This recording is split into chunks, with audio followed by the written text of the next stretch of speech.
Hi everyone, welcome back. I'm Office Blow Daz. And I'm Gaynor. And I am Office Blow Aidan. Here we are, the three of us. If Patreon's your thing, check out the link in the description below. Loads of stuff on there, include full watch-alongs to Modern Family, to Always Sunny in Philadelphia, Family. Seinfeld. There's loads of stuff. The Quarterback, The Receiver, loads and loads of stuff on there. All starts at just $3 a month. Wizard. Should make him go and find out, really, shouldn't you? Yeah, there's loads of stuff on there. I've told him enough times now, anyway. This is the little, what's it called? Little Homes, Big Dreams or something like that. Is it the channel? Something like that? Something like that. Yeah, something like that. It's a family builds a luxury cave home in Ohio. Tiny House Giant Journey. That's it, Tiny House Giant Journey. Nah, you were close, mate.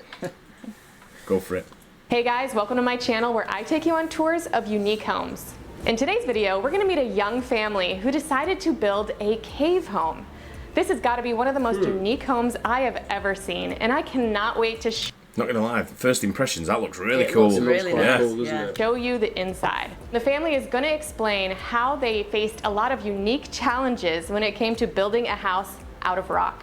If you like these kind of videos, please make sure to subscribe and hit that notification bell so that you know every single time we publish a new video. But right now, let's meet this family and take a tour of their incredible cave home.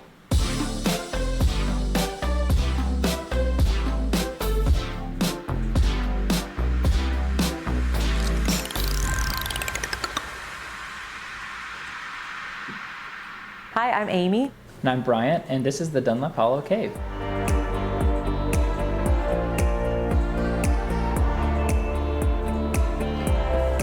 How do you even do that? Like, how do you even, like, when, you know, like, when you think, no, but, like, when you're doing that, it's like, where do you even start? Yeah. Do you know what I mean? Well, you start by making the room, I guess, don't you? The space, and then you fill in the space with what you have to know.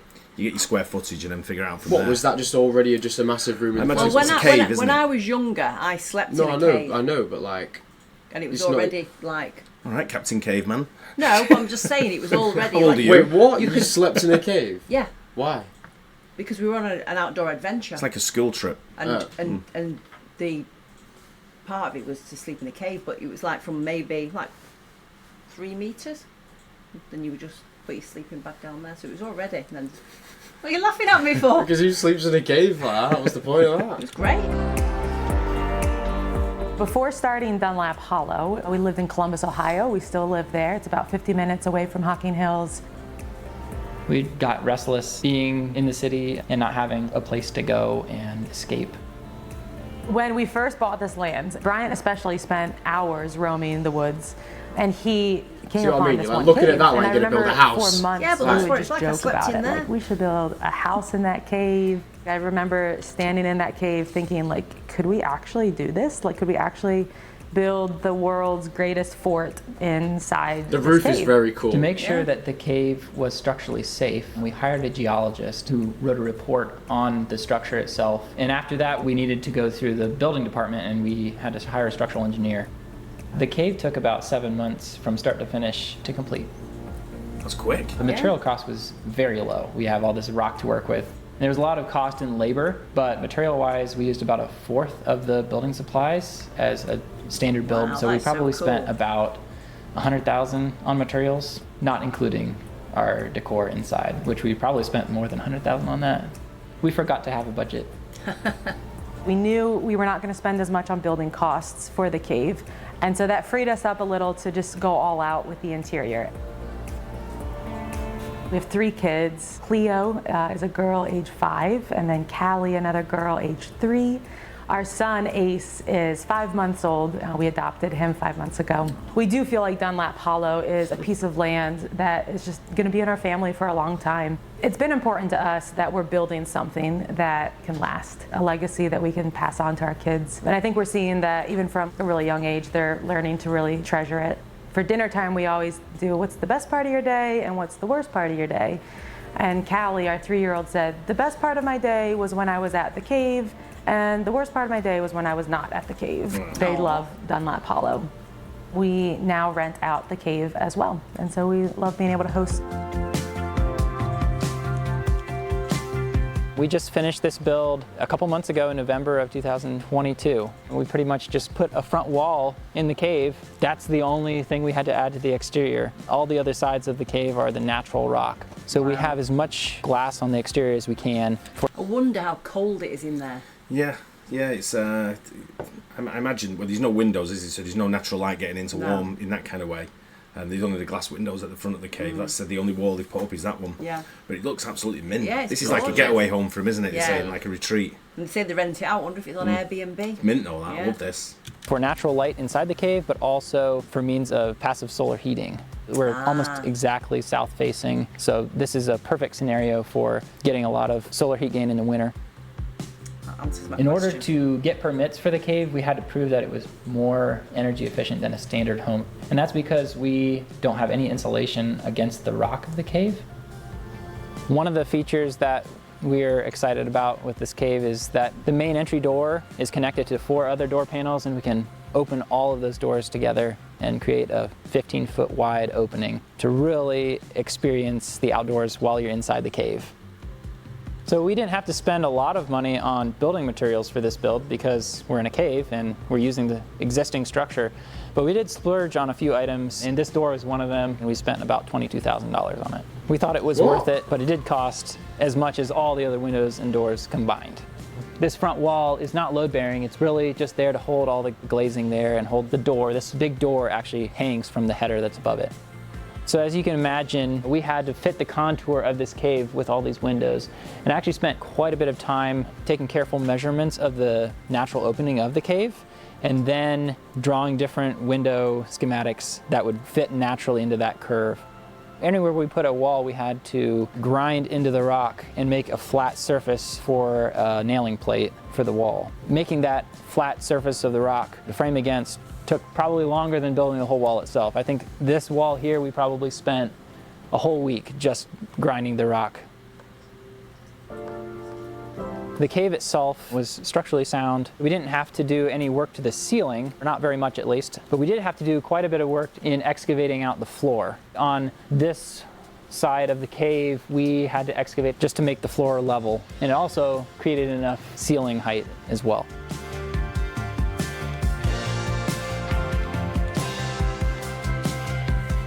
Everything you see here, we had to level it in some manner. This is pretty steep slope actually, but in total we excavated probably over 1 million pounds of rock. So that 1 million pounds of rock that we excavated, we actually hauled over to a future project where we needed some fill. A large part of this build was trying to fit in with the landscape that we have here at Dunlop Hollow. It's really beautiful. We did everything we could to preserve, like all the rock on the ceiling is pretty much how you would have seen. Imagine just walking around that area and just stumbling across that house. I was thinking that at the start of the show. I was thinking, imagine walking on there and going like, what's going on here? And Yeah, all of a like, sudden what's you've got like going a on house, then you Yeah. haven't stood on someone's roof. Yeah, literally. Sort of thing. Yeah. In it when you walked in here before we built this place. Really the only thing that we removed from the ceiling was bits of rock that we needed to for safety reasons. The interior square footage of this place is 1,500 square feet. We also have pretty high ceilings. Here in the dining room, the ceiling's about Looks like 14 it's feet proper in tall. the middle of nowhere. And Yeah. in some other areas, the lower areas are about 8 feet. The cave goes back about 35 feet in. That's rude. The rock of the cave is Blackhand sandstone. Here in Hocking Hills, like all the rock formations you see, is this type of sandstone. We have 4 dehumidifiers. Each of them is capable of removing 5 to 8 gallons of water per day.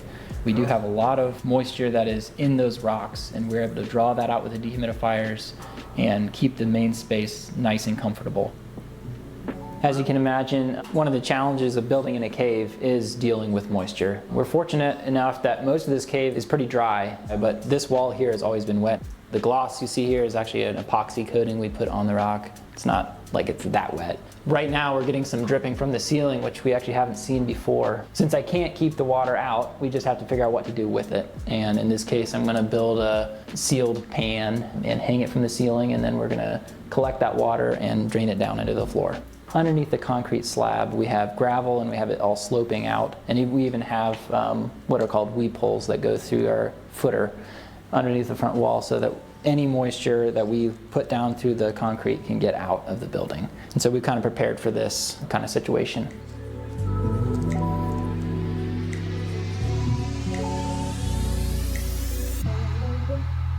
This is our dining room area.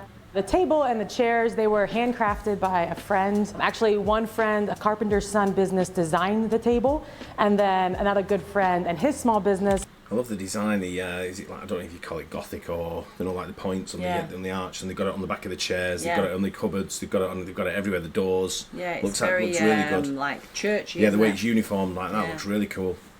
Built the table and custom designed these chairs. We were just really excited to get some chairs that were specifically made for the cave.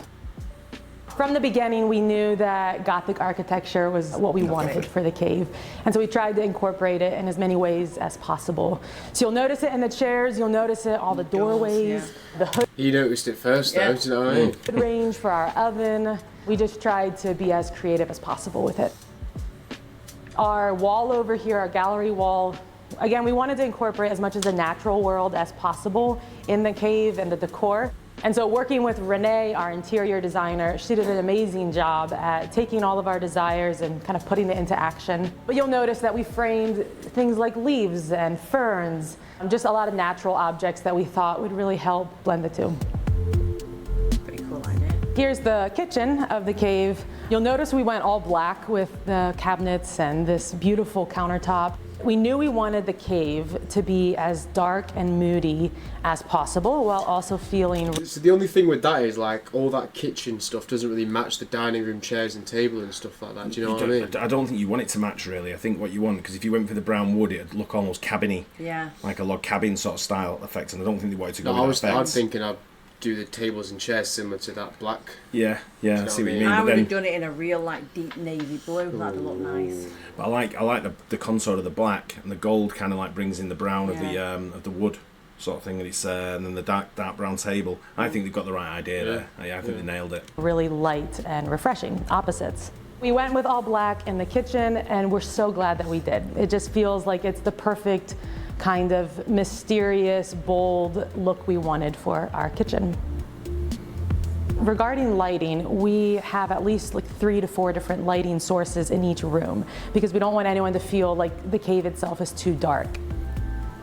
We sourced 7 different chandeliers, all genuine vintage chandeliers from different shops around Columbus. So every room has its own just amazing chandelier and floor lighting that shines up on the rock. And we knew we wanted that just because it would really highlight the formations in the rock. Yep. We just think that's a really cool thing for people's eyes to be drawn to. You'll notice the chandeliers, it's actually just hanging from the ceiling. So we didn't want to install any electrical or mess with the integrity of the ceiling of the cave at all. So the outlets are all on the floor or they're on the interior walls built in the cave. And then lights are plugged in and hung from the ceilings. In our effort to incorporate as much natural in the cave as possible, we went with concrete flooring that we were able to sand down so you can really see different pebble formations in the flooring. And we really like that. So in any given view in the cave, you'll see stone and pebble, natural elements that we appreciate. The floors are actually heated flooring, which I was really thankful for. When we knew we were going with cement floors, I was a little afraid that it would come off as too cold or too harsh. So it's radiant floor heating, and so it actually is what heats the entire cave. Good idea. The hood range here has the Gothic arch that we like so much. Early on in the process for the cave, we had seen these photos. In a lot of Gothic architecture kitchens, you'll notice the hood ranges are like a feature in the kitchen. So we knew we wanted to go with that right away. We wanted our hood range to be as magnificent as possible. Putting these arches in the cave actually turned out to be pretty tricky, but we figured it out. We had to have the molding for the trim custom made. It ended up costing, I think, over $8,000 for just the trim for the doorways and the hood range and the bookshelves. We knew that building the cave in general was a risky move, and we wanted the design to also be risky. So certain things Bryant just said, hey, I'll trust you guys, go with it. But we did decide to go with something he felt more comfortable with these white walls on the main room when you walk in. And we're really glad we did. It feels appropriately light and then also moody. We also knew pretty early on that we wanted a pool table in the cave. Bryant was just convinced he wanted to play pool in the cave. A lot of the items that we have in the cave, we put a lot of just intentional thought into. One item that we really love, these are real fossil leaves that we found from a local dealer in a really rural part of Ohio. It's a really special piece. Fern fossils into the slate. This is the back of the cave, as you can see. We tried to do as little as possible to the rocks. You'll see that there were certain crevices in the rock wall that were a lot softer and would peel away faster. Brian's dad is an artist and he was able to color match some mortar, and we went in and filled in all of the cracks in the back of the cave that needed it. And then to put some interior walls in the cave, you'll see we had to actually grout along where the wall meets the rock. We had to grout there. You know, so many things you don't think about with a traditional build. We had to pay a lot of attention to these details. So this rock is just like, it begs to be climbed, and our kids love climbing up the rock. And when we spend time at the cave, they'll read a book up here or play house up on the rock wall. While we don't advise our guests to do that, our family definitely enjoys it. You can almost forget that you're here in a cave, but one way you can remember is that there's a slight echo. So if you're playing pool and you hit a pool ball, and it'll kind of ring throughout the cave a little bit. We've had a lot of guests ask, you know, does it smell like a cave? We've done a lot of work to remove any bad smells that would naturally be in a cave. So we recycle the air coming in and out of the cave. We have 4 dehumidifiers that can be going at all times if needed. But ultimately, when you step inside the cave, you probably will smell a little bit of an earthy smell. And I actually kind of enjoy it. It just, it feels appropriate because we are, in fact, in a cave. Yeah, exactly. So this is the living room area for the cave. My favorite part of the cave, personally. It's really cozy at night. One of the first photos I showed Renee when we were starting to dream about interior design were these Gothic architecture bookshelves that were just floor to ceiling of vintage books. And I really wanted to replicate it, and I wanted to go even larger. I wanted there to be a whole wall of books. So what you're seeing here are 3 bookshelves next to each other. There's over 500 vintage books, all real books, some fascinating titles, fascinating reads. Not sure she's gonna read that one. One of our favorite features is this TV that, you know, looks like a piece of art. It's the Samsung Frame TV. You know, if you want to watch a show, which everyone does, you're able to. But if you would like to just sit by the fire and read a book and not be reminded about technology and screens, then it provides your escape. That's quite... Right when the cave was finished, we Yeah. lived here for the first week. Man, we had so much fun. We would sleep in and we'd have a big breakfast at the dining room table with all the natural light streaming in. And cooking in this kitchen is better than cooking in my kitchen at home. Like, it just feels so luxurious. And then before too long, we kick ourselves out of the cave and we go hiking. And we love to just spend a couple hours out in the woods, getting as muddy and just exploring as much as possible. Now I'll show you one of the 2 bedrooms that we have here at the cave. This is my favorite bedroom, I think, of the 2. We have our king bed, and we have a lot of vintage sourced items. I love that green colour. And it just sets off the rock ceiling in a way that it's like, it makes it stands out. Yeah. That looks absolutely stunning. Yeah, love it. Chair is a favorite of mine. And then this bedroom, the ceiling actually comes down low enough that you can touch the rock. And I just think that's really cool. And then this moss wall, we had this custom designed for the cave. The woods are on here, like there's just ferns everywhere. And so we had some ferns incorporated into it. You honestly could lay in bed and just spend hours staring at the ceiling. We have done that. In fact, there's some features here that are so cool to look at, different formations. I was gonna say, I bet you can make one of these days we'll have a geologist come out and like really tell us what's going on with the ceiling. But there are so many beautiful things to look at, so many beautiful colors, different shapes. All right, so here's the master bath. So in the master bath, we have our clawfoot tub. You can take a bath in the cave here. We have 4 different types of bath salts that we have for our guests to enjoy.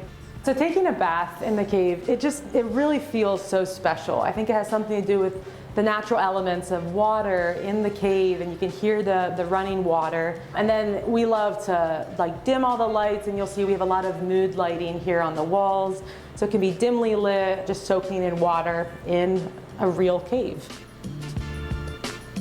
We really wanted wallpaper in the cave. We loved the contrast of something decadent like this wallpaper against the stone. So this one is actually a textured wallpaper. You can feel the texture. The rock up there is lit up We didn't want there to be any part of the cave wall or ceiling that was like dark. We wanted everything to be lit up so you could enjoy the rock as much as possible. You'll see there's more of like the mortar filling in here in the back. This is the back of the cave here. And then our shower, we really wanted to leave the rock wall in the shower. And so we were able to actually cut a groove in the rock, then insert the shower glass. And then you'll notice we had to like grout between the tile and the rock, carefully cut. We have our toilet and our sink over here.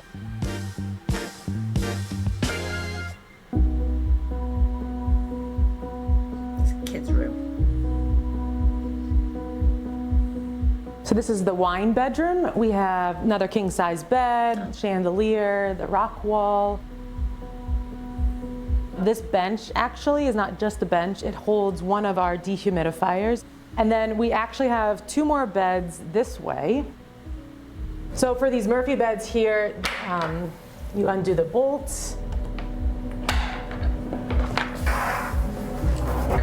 We obviously were thinking of our own family when we built these beds. This is where our girls sleep when we stay at the cave. So then to get up, our girls love climbing on ladders.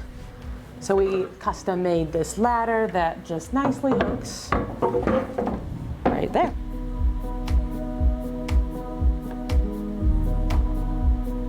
Very cool. Yeah.